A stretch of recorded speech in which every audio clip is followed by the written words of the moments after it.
Ever been in a position where you feel trapped or lost, nowhere to turn, and no one to listen to?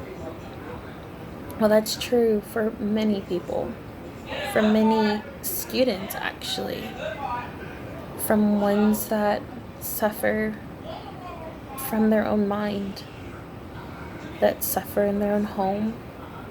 But you don't see it, do you? No, because they don't want you to. They've learned to put up a barrier because they know that they feel their problems are their problems and no one else needs their problems. I say this because I've done this. I do this. Why? Because I suffer from my own mental barrier. I suffer from a domestic barrier.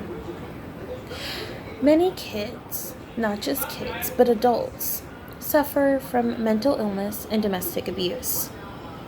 Domestic abuse is not just physical, oh no, it can also be verbal and mental, thus spiraling down the mental illness train. If you've ever noticed someone who says, "I'm fine," with a side smile, there's a good chance something's going on. But do you take action? Do you sit there and be like, "Hey, do you want to talk about it?" Or you say, "Okay," and go about your day? This can actually hurt worse to someone who's suffering from this, because it makes them feel like, okay, no one wants to find out. At least that's how it is with me. It makes them feel like no one really wants to hear what they have to say or wants to help them figure it out, help them with their issue. Would you like that? Would you like if someone did that to you?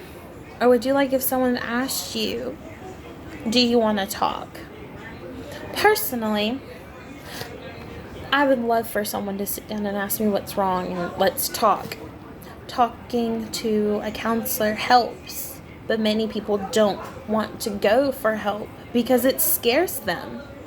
It thoroughly scares them. And it is scary. It's frightening. But when you see someone or you know someone that suffers from a mental illness, domestic abuse, or both, talk to them. Encourage them to talk to someone else. Because talking, my goodness, talking does so much for somebody. It truly helps them.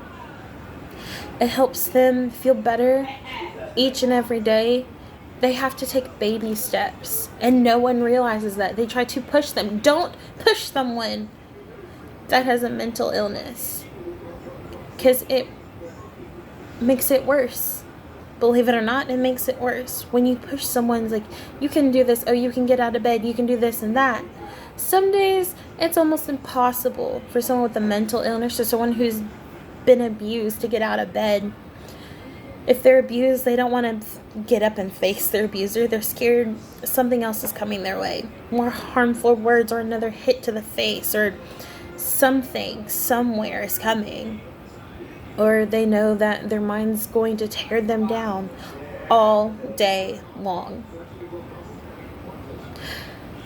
But if you are someone suffering with this, take it from me. It's not easy. It's not. But you're doing fantastic. You're doing a great job. But I ask those of you who know someone or see someone, take action, step up, talk to them.